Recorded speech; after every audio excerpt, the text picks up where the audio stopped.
What's up, guys? My name's KhaoticK, back at you guys with a little one today. We're coming at you with a new review, and in this one, we are going to be reviewing Gidazepam. Now, Gidazepam does, convert into and metabolize into bromonordazepam, and it's a little bit different of a, initial, action there. And I did make a bromonordazepam review beforehand than this one, but I wanted to touch on Gidazepam specifically, as this is normally a Russian medication, and it's quite sedating, and it lasts a long time, bro. Yeah, up to like 70 hours or something. But we're gonna get right into this video. Hope you guys are stay high, stay lifted, and let's get started. So Gidazepam, this one is pretty interesting. How it metabolizes. So it's a prodrug for bromonordazepam. And that sounds completely different than Gidazepam. I'm not sure why it's called Gidazepam, but it is. And yeah, it does convert into sort of like a diazepam-like benzo. And it's interesting because the azepams do feel less hypnotic than like azalams. Those kind of benzo derivatives are different in the action. And I also noticed how most of the azepams, well, not most of the azepams, but some of them, they tend to last a lot longer. But don't get it wrong. With the azalams, bro, when you're fucking with like flubromazalam and the fluorinated ones, oh man, those ones have a hefty half-life, except for like flunitrazolam. That one gets out of your system pretty fast. It's pretty interesting. But Gidazepam, definitely very, very much of a muscle relaxer. It does reduce anxiety quite well.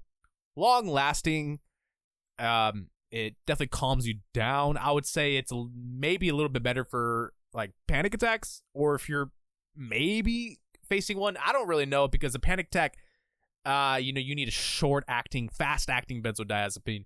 This one would take up to an hour to have a full effect. Yeah, so never mind. Maybe it wouldn't be so good for that, but I'm sure for like general anxiety, obviously, like general anxiety disorders and stuff like that, stuff of that like, it definitely would be very helpful, okay?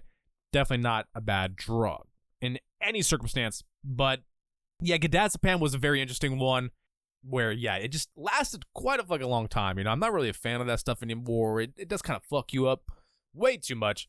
And next thing you know, you're a little bar-tarded, and I'm just not really into being bar-tarded anymore. It's just not where I'm at in my life. But yeah, I prefer to be more clear-headed. But yeah, I would say the initial effects, they do take up to an hour or 2 hours even to take full effect. I made an actual liquid solution of the stuff because I had picked up powder of it. 500 milligrams, yes. Half a gram bromonordazepam, bro. Oh, that was pretty bad. But I do have Gidazepam pills as well. I'm kind of mixing the both, obviously, because they're pretty much the same. But yeah, I'm just saying, like, with the bromonordazepam, that stuff in its powder form is very, very, very strong, bro. I even fucking vape that shit. It worked. Yeah, it worked when I vaped it. Although that destroys most of the chemical, there's very, very little action when you do vape a benzo, in my opinion. Atizolam was interesting vaped. That one did not really work that well, though, because it's so short-acting. It's even more short-acting, bro, when you're vaping it. It's, like, almost pointless. Like, why? I mean, you'd get way higher off a normal dose orally. But with bromonordazepam, when I did vape it, it still took up to a whole hour to take full effect. So you might start feeling something, but it's not going to stop that buildup that it needs to have in your body in order to have effects. So just watch out for that. But other than that, Gidazepam, it's kind of a weird word, drug name. Gidaz, like, I don't know. It almost sounds like you just made that up, but that's what it is, man. Gidazepam.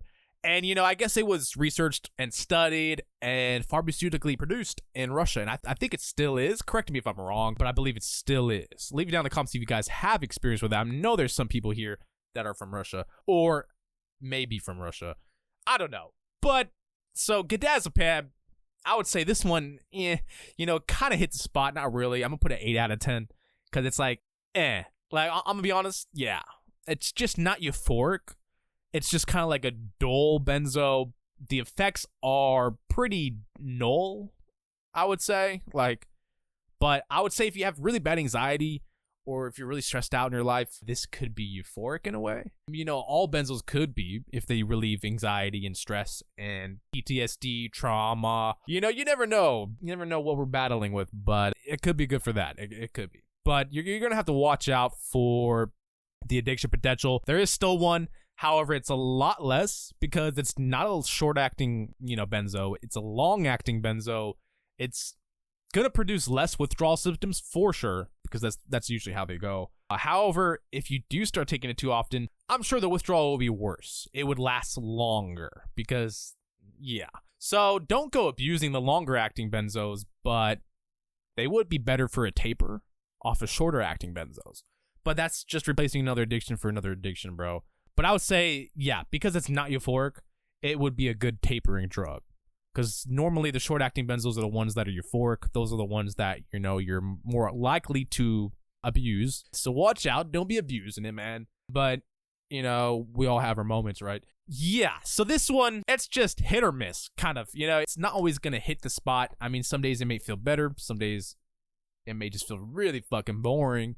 But benzos are really boring for me anyways nowadays. I just don't really come to have any enjoyment except for flunitrazepam, which I do have a euphoria of flunitrazepam video coming out. I wanted to talk about the euphoria of that one because, oh man, that one's addicting for sure, bro. I'm glad I don't have a lot of it. I only have like 3 or 4 more doses of it. But yeah, so like I said right there, there are more addicting euphoric benzos out there. This one is not it. Thank God. We don't want another one. But so just watch out for that addiction potential. Either way, it doesn't matter what they are. I mean, each drug can have a different addiction potential, but normally they all match the class of drugs that addiction potential is in. So keep on the watch out for your usage there and make sure you're not using it every day, especially if you have responsibilities, family, and friends. I'm sure they don't want to see you on that shit. But yeah, this one, again, Gidazepam, pretty interesting drug, okay? And I believe the pills were like 3 to 5 milligrams. I don't know, but like that's roughly how much you need to have. I forgot what it actually metabolizes, like the exact dose of bromonordazepam it metabolizes into. I have no idea, but it's obvious that you need a heavier dose of Gidazepam to have a normal dose effect for bromonordazepam once it metabolizes into bromonordazepam.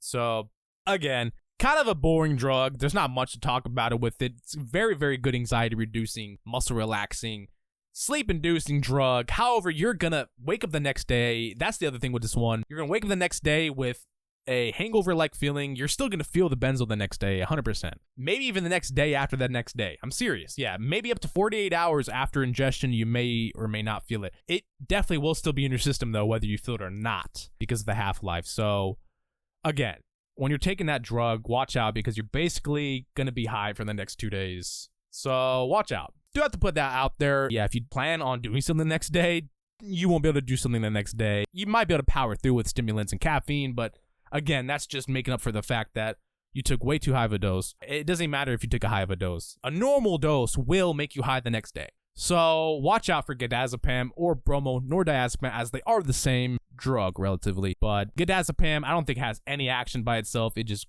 metabolizes and converts it right into bromonordazepam. So pretty interesting. But again, always watch out for new benzo RCs, new research chemicals. Don't even use it. Don't even abuse it. And yeah, just take this educational information for a benzo that may or may not be common. Yeah, who knows?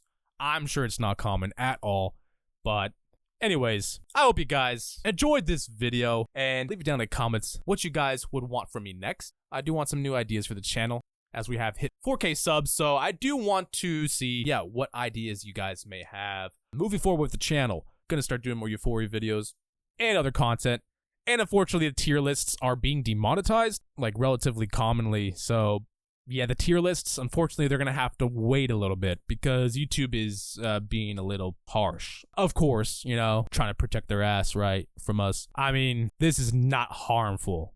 But okay, you can't win against the system. But again, the tier lists will have to wait a little bit because I do need to make sure my average is up with the monetization. So unfortunately, yeah. But we're gonna have to keep doing these kind of videos. I hope you don't mind. Anyways, I hope you guys enjoyed this video. I hope you guys are staying high, stay lifted, and I'll see you guys in the next one. Peace.